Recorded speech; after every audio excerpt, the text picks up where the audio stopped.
Hello. इस video lecture में हम समझेंगे मल्टीपल इनहेरिटेंस के बारे में कि मल्टीपल इनहेरिटेंस क्या होता है हमारे जावा प्रोग्रामिंग के अंदर। तो डिफिनीशन है, the multiple inheritance is a type of inheritance and we can perform multiple inheritance by using interface in Java language. तो इनहेरिटेंस का टाइप ही है जो कि इसको परफॉर्म करने के लिए हम इंटरफेस का यूज करते हैं। देखो, जावा प्रोग्रामिंग के अंदर जब आप पढ़ते हो तो इसमें एक कॉन्सेप्ट चलता है इंटरफेस का। तो मैं इंटरफेस के ऊपर एक सेपरेट वीडियो बनाया हूँ, आप मेरे प्लेलिस्ट के अंदर जा कर के उस वीडियो इंटरफेस का कॉन्सेप्ट यूज करते हैं। और इंटरफेस का यहाँ पे अब समझना है कि कॉन्सेप्ट क्यों यूज करते हैं। तो रीज़न इज़ दैट कि अब जब भी हम जावा के अंदर मल्टीपल इनहेरिटेंस करते हैं बाय यूजिंग क्लास, तो क्लासेस के अंदर कन्फ्यूजन होता है, क्योंकि जावा जो है सपोर्ट नहीं करता है एक क्लास के अंदर दो या दो से ज़्यादा क्लासेस को एक्सटेंड करना। सिर्फ और सिर्फ एक ही क्लास को एक क्लास के अंदर एक्सटेंड कर सकते हैं, ठीक है। और यहाँ पे देखो, मल्टीपल इनहेरिटेंस में हमारे को अगर दो क्लासेस रहें तो दो क्लासेस को एक सब क्लास के अंदर एक्सटेंड करना पड़ेगा। तो यहाँ पे एम्बिग्यूटी प्रॉब्लम आएगी और हमारा कंपाइलर कंफ्यूज हो जाएगा, ठीक है, और एरर आएगा। तो इसीलिए हम मल्टीपल इनहेरिटेंस जब भी हम अपने जावा प्रोग्रामिंग के अंदर करते हैं तो इंटरफेस का कॉन्सेप्ट यूज करके करते हैं, ठीक है। और इसका डायग्राम जो होता है, पहले हमारा ये एक सपोज एक क्लास है और हमने बनाया इंटरफेस आई, दो बना लिया, और एक क्लास को हमने बी क्लास के अंदर इनहेरिट कर लिया एक्सटेंड कीवर्ड की मदद से। और देखो, इंटरफेस को अगर हम किसी क्लास को अंदर इनहेरिट करते हैं तो उसको हम इम्प्लीमेंट करते हैं। यहाँ पे आप समझ लेना, क्लास को अगर किसी क्लास के अंदर एक्सटेंड कर रहे हैं तो उसको एक्सटेंड करेंगे, और अगर किसी इंटरफेस को किसी क्लास के अंदर इनहेरिट कर रहे हैं तो उसको इम्प्लीमेंट करेंगे, ठीक है। ये बात समझ लेना आप। तो यह जो हमारा फिगर है मल्टीपल इनहेरिटेंस का फिगर है। यहाँ तक बात क्लियर। अब देखो, ये जो है आप इस तरीके से भी मल्टीपल इनहेरिटेंस कर सकते हो या फिर ऐसा भी कर सकते हो। आप दो इंटरफेस बना लो और फिर इन दोनों इंटरफेस को क्या करो, आप किसी एक क्लास के अंदर इनहेरिट कर लो, तो ये भी आपका बन जाएगा आपका मल्टीपल इनहेरिटेंस। लेकिन जब दोनों इंटरफेस है तो इन इंटरफेस को क्या करना है, इम्प्लीमेंट करना है, ठीक है। क्यों? क्योंकि यह इंटरफेस को हम इम्प्लीमेंट करते हैं और क्लास टू क्लास एक्सटेंड करते हैं, हमें मालूम है ऑलरेडी, ठीक है। इंटरफेस के बारे में अगर टू डेप्थ में जानकारी लेना है तो हम हमारे प्लेलिस्ट के अंदर जा कर के चेक कर सकते हो। इंटरफेस के ऊपर मैं वीडियो बनाया हूँ, वहाँ से आप लर्न कर सकते हो।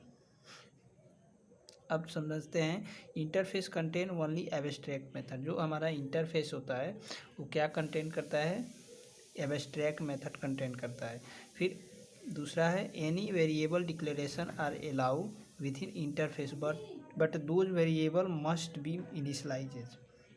इंटरफेस के अंदर आप वेरिएबल और मेथड दोनों रख सकते हो, लेकिन वेरिएबल को आपको इनिशलाइज करना कंपलसरी है। यह क्यों कंपलसरी है, आप इंटरफेस की वीडियो से समझेंगे। उसमें क्या होता है, एब्स्ट्रैक्ट मेथड होता है। एब्स्ट्रैक्ट मेथड क्या है, आप एब्स्ट्रैक्ट मेथड के ऊपर मेरा लेक्चर है, वहाँ से आप समझ सकते हो। लेकिन मैं यहाँ पे थोड़ा सा आपको आगे ले चलूँगा तो मैं बताऊँगा कि एब्स्ट्रैक्ट मेथड क्या होता है, ठीक है। तो अब देख लेते हैं मल्टीपल इनहेरिटेंस का सिंटैक्स। इस जो डायग्राम है इसका सिंटैक्स कैसे होगा। सिंटैक्स होगा, बनाया एक क्लास, बनाया क्लास को, यहाँ से हमने बॉडी स्टार्ट किया, बॉडी क्लोज किया, इसके अंदर हमने कुछ लाइनअप कोड लिखा। फिर एक इंटरफेस हम बनाएंगे, इंटरफेस का हमने दे दिया सपोज नाम I1।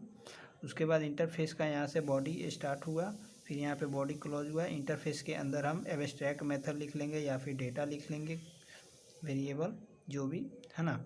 उसके बाद हम क्लास बनाएंगे, क्लास एक नया, फिर बी, इसके अंदर हम एक्सटेंड कर लेंगे एक क्लास को और इम्प्लीमेंट कर लेंगे इंटरफेस को, ठीक है।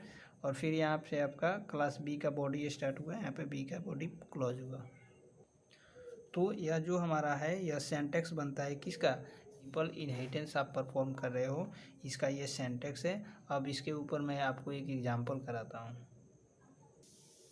एग्जाम्पल है write a program in Java to addition of two number by using multiple inheritance concept. आपको एक जावा का प्रोग्राम लिखना है जिसमें दो नंबर का ऐड करना है by using concept of in multiple inheritance का कॉन्सेप्ट यूज करके।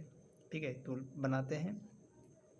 हमने एक क्लास बनाया ए, इस क्लास के अंदर इंट में ए नाम का एक वेरिएबल डिक्लेयर किया, इसमें हमने 10 इनिशलाइज किया, फिर क्लास की यहाँ से बॉडी क्लोज किया। उसके बाद हमने एक इंटरफेस बनाया I1, इस इंटरफेस के अंदर हमने बी नाम का एक वेरिएबल बनाया और इसमें इनिशलाइज किया 20। बी का जो टाइप है वो क्या है, इंट है। और उसके बाद हमने एक एब्स्ट्रैक्ट मेथड बनाया void show और यहाँ पे सेमीकोलन लगाया। फिर आपका यहाँ से इंटरफेस का बॉडी स्टार्ट हुआ था, यहाँ पे इंटरफेस का बॉडी क्लोज होगा। यहाँ पे मैं थोड़ा सा आपको समझाता हूँ। जैसे जब भी आपकी कोई डेटा या फिर फंक्शन इंटरफेस के अंदर बनाते हो तो वो बाय डिफ़ॉल्ट क्या होता है, पब्लिक स्टैटिक फाइनल होता है। जैसे यह वेरिएबल है, इसके आगे जो है public static final by default लगा हुआ है। तो अगर कोई वेरिएबल फाइनल होता है तो हम उसमें वैल्यू इनिशियलाइज करना कंपलसरी है, तो इसीलिए हम इस वैल्यू में हमने बी के अंदर 20 रखा हुआ है, क्योंकि यह फाइनल है और फाइनल में हम रन टाइम पे वैल्यू तो डाल ही नहीं सकते, इसीलिए हम इस वेरिएबल की वैल्यू को इनिशियलाइज करके चलेंगे। ठीक है, और देखो इसके अंदर बाय डिफ़ॉल्ट जो मेथड होता है बाय डिफ़ॉल्ट पब्लिक एब्स्ट्रैक्ट होता है। जैसे यह मेथड है void show, इस मेथड के आगे यहाँ पे क्या है, पब्लिक एब्स्ट्रैक्ट। और एब्स्ट्रैक्ट का मतलब होता है अगर कोई किसी मेथड को अगर आप एब्स्ट्रैक्ट बना देते हो तो उस मेथड का आप बॉडी नहीं लिख सकते हो। इस बॉडी को लिखने के लिए आपको एक क्लास बनाना पड़ेगा और उस क्लास में इस इंटरफेस को इम्प्लीमेंट करना पड़ेगा, फिर उसी क्लास के अंदर इस मेथड का आप बॉडी लिख पाओगे। ठीक है, तो इसीलिए हम जब यह क्लास या इंटरफेस के अंदर है मेथड, तो क्या होगा, इसका बॉडी हम यहाँ पे नहीं लिख पाएंगे। ठीक है, तो यहाँ पे इंटरफेस का बॉडी क्लोज हुआ। उसके बाद एक मेन क्लास बनाएंगे। मेन क्लास में हमने एक क्लास को इनहेरिट कर लेंगे, एक्सटेंड कर लेंगे और इम्प्लीमेंट कर लेंगे इंटरफेस आई को। और उसके बाद मेन क्लास का यहाँ पर बॉडी स्टार्ट होगा। इस क्लास के अंदर इंट में एक रिजल्ट नाम का वेरिएबल लेंगे और void show डेटा, एक जो यह हमारा ऊपर का यह मेथड सा, इस मेथड का अब हम यहाँ पे बॉडी लिखेंगे। और बॉडी लिखते टाइम यहाँ पे आपको पब्लिक लिखना कंपलसरी है, क्योंकि आप इंटरफेस की मेथड को इनहेरिट कर रहे हो और इनहेरिट करके आप बॉडी दे रहे हो, तो आपको पब्लिक लिखना ज़रूरी है, तभी यह मेथड एक्सेस हो पाएगा। ठीक है, तो इसीलिए हम यहाँ पे पब्लिक लिखेंगे। उसके बाद बॉडी के मेथड के बॉडी के अंदर हमने लिखा system dot out dot println this is calling from interface, और यहाँ पे हमने बॉडी बंद कर दिया। ऐड नाम का एक फंक्शन बनाएंगे। हम चाह रहे हैं कि हम एक फंक्शन के अंदर इन ए प्लस बी का सम करूं और फिर उस फंक्शन को कॉल करूं। ठीक है, तो इसीलिए हमने void ऐड नाम का एक फंक्शन बनाया। इस मेथड के अंदर हमने क्या लिखा, result equal to A plus B. Result हमारा क्या है, यह वेरिएबल है, इंटीजर टाइप का है, तो रिजल्ट में हमारा क्या चल जाएगा, ए प्लस बी का सम चल जाएगा। और system dot out dot println करके हम सम ऑफ एंड बी का हमने प्रिंट करा दिया रिजल्ट। ठीक है, यहाँ पे हम स्टार्ट हुआ था ऐड मेथड का बॉडी, यहाँ पे क्लोज होगा। उसके बाद हम मैन मेथड बनाएंगे, public static void main, string array argument pass किया, मैन क्लास का ऑब्जेक्ट बना लेंगे। मैन क्लास का ऑब्जेक्ट क्यों बनाएंगे, मैन क्लास का ऑब्जेक्ट हम इसलिए बनाएंगे क्योंकि यह जो मैन क्लास है ये क्लास को इनहेरिट कर रहा है और इंटरफेस को इम्प्लीमेंट कर रहा है, तो इसीलिए हम मैन क्लास का ऑब्जेक्ट बना लेंगे। तो इसके ये क्लास का जो यह जो क्लास है, इस क्लास का डेटा मेंबर है, मेंबर फंक्शन को एक्सेस कर लेंगे इसके ऑब्जेक्ट के थ्रू, और फिर इसी के ऑब्जेक्ट के थ्रू हम इंटरफेस की data member and member function को एक्सेस कर लेंगे। तो इसीलिए हम मेन क्लास का ऑब्जेक्ट बनाएंगे। तो हमने बनाया मेन क्लास का ऑब्जेक्ट obj न्यू मैन। उसके बाद obj डॉट शो को हमने कॉल किया। तो देखो obj जो हमारा है मैन क्लास का ऑब्जेक्ट है, और शो या मेथड्स है जो कि एब्स्ट्रैक्ट मेथड्स है, यहाँ पे एब्स्ट्रैक्ट मेथड्स है इंटरफेस के अंदर, लेकिन इसका बॉडी किस में डिफाइन है, यहाँ पे डिफाइन है इस मेन में क्लास के अंदर, यहाँ पे इसका बॉडी डिफाइन है। तो यह मेथड क्या हो जाएगा, कॉल हो जाएगा। कैसे, क्योंकि यह जो एब्स्ट्रैक्ट क्लास है इंटरफेस के अंदर है और यह इंटरफेस मेन क्लास के अंदर इम्प्लीमेंट किया हुआ है, तो इसीलिए हम यहाँ पे बॉडी जब हम कॉल करेंगे तो हमारा कॉल हो जाएगा, ठीक है। और ऐड शो जब हम शो करेंगे तो हमारा प्रिंट हो जाएगा कॉलिंग फ्रॉम इंटरफेस, ठीक। उसके बाद ऑब्जेक्ट डॉट ऐड मेथड को कॉल करेंगे तो इस मेन क्लास के अंदर जो मेथड है ऐड नाम का, यह मेथड कॉल हो जाएगा। उसके बाद हमारा प्रिंट हो जाएगा ए प्लस बी का सम, ठीक है।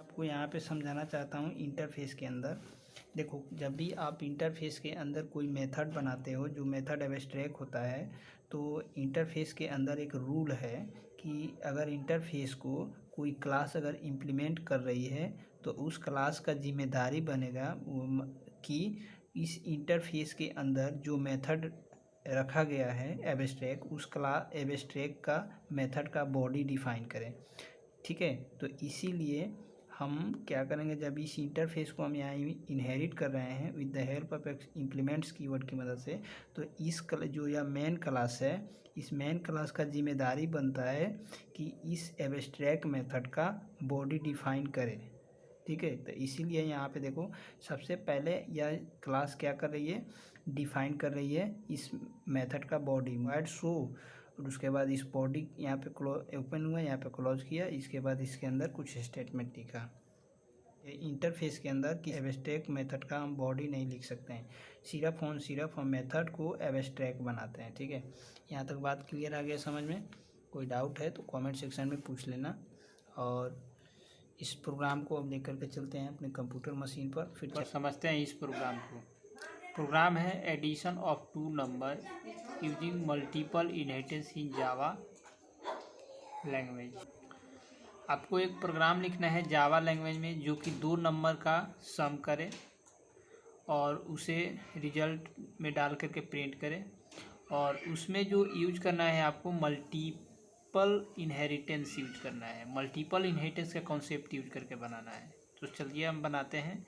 सबसे पहले हमने बनाया क्लास के अंदर हमने ए नाम का एक वेरिएबल लिया और इसमें रखा 10, ठीक है। एक क्लास ख़त्म। फिर हमने एक इंटरफेस बनाया आई नाम का, ठीक। इस इंटरफेस के अंदर हमने बी एक वेरिएबल लिया जिसमें हमने 20 इनिशलाइज किया, और इसी इंटरफेस के अंदर हमने वाइड शो एक एब्स्ट्रैक्ट मेथड लिखा।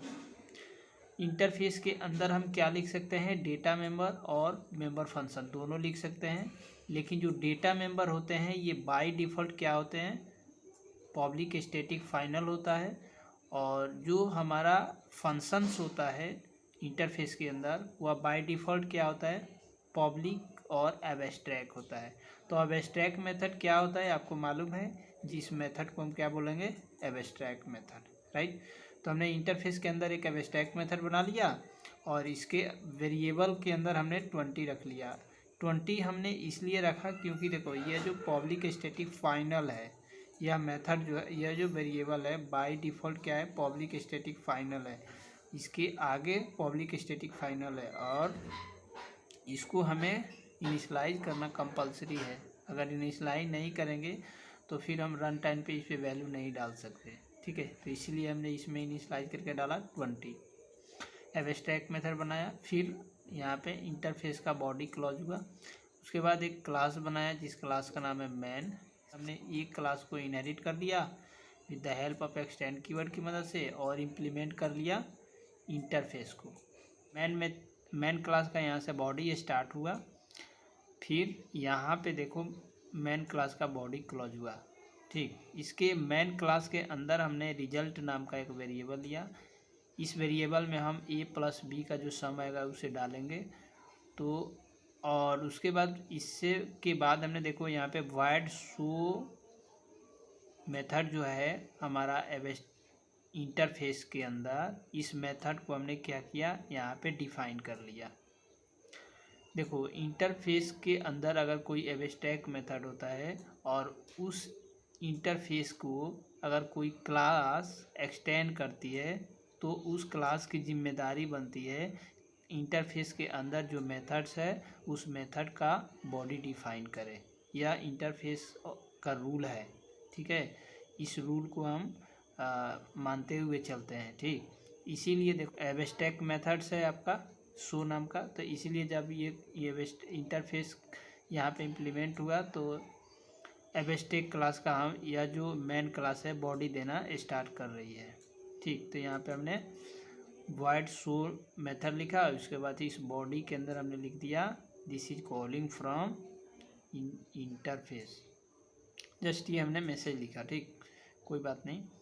उसके बाद यहाँ पे हमने शो मेथड को बंद कर दिया, जो हमारा ये एब्स्ट्रैक्ट मेथड हो, तो इसका बॉडी हमने दे दिया। उसके बाद हम एक नया मेथड क्रिएट किया हमने ऐड नाम का, ठीक। इस मेथड के बॉडी के अंदर हमने रिजल्ट इक्वल टू a+b किया, मतलब कि a+b में जो वैल्यू है उसे सम करो और रिजल्ट में ले जा करके डाल दो। फिर system.out.println करके यहाँ पे हमें रिजल्ट को प्रिंट कराएंगे। और उसके बाद यहाँ पे आपका ऐड मेथड का बॉडी क्लॉज हो जाएगा। उसके बाद देखो यहाँ पे पब्लिक स्टैटिक वॉइड मैन हमने लिखा, स्ट्रिंग आर्गुमेंट पास किया जो मैन मेथड है। और देखो मैन क्लास का ऑब्जेक्ट बनाया obj, जैसे obj बनाया उसके बाद यहाँ पे obj.add को हमने कॉल किया तो हमारा क्या वैल्यू प्रिंट होगा।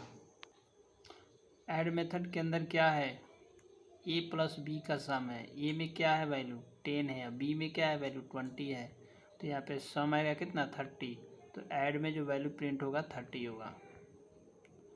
और ये देखो ऑब्जेक्ट डॉट शो जब हम कॉल रहे हैं तो शो मेथड के अंदर क्या है, बॉडी के अंदर this is calling from interface.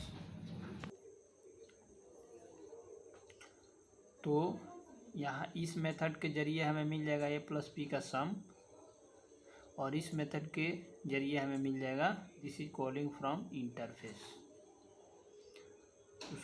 इस प्रोग्राम को सेव करना है, उसके बाद कंपाइल करके रन करने पे आपको मिलेगा, देखो sum of a and b equal to 30 और कॉलिंग फ्रॉम इंटरफेस। यह मेथड कॉल हुआ, उसके बाद हमें मैसेज मिल गया। यहाँ पे देखो अगर इस मेथड को आप उठा करके अगर आप ऊपर लगा दोगे, मतलब कि ऐड मेथड के ऊपर लिख दोगे, तो पहले हमारा ये मैसेज आएगा। ये देखो आउटपुट में ये मैसेज चल जाएगा ऊपर और एडिशन ऑफ 2 नंबर आ जाएगा नीचे। मतलब कि जिस ऑर्डर में आप मेथड को कॉल करोगे उसी ऑर्डर में आपको आउटपुट आएगा। तो यहाँ पे कन्फ्यूजन नहीं होना है कि आपको नीचे आ रहा है कुछ और ऊपर जा रहा है कुछ और। तो वीडियो को लाइक कर लो, चैनल को सब्सक्राइब कर लो, वीडियो को ज़्यादा से ज़्यादा शेयर करो। Thank you.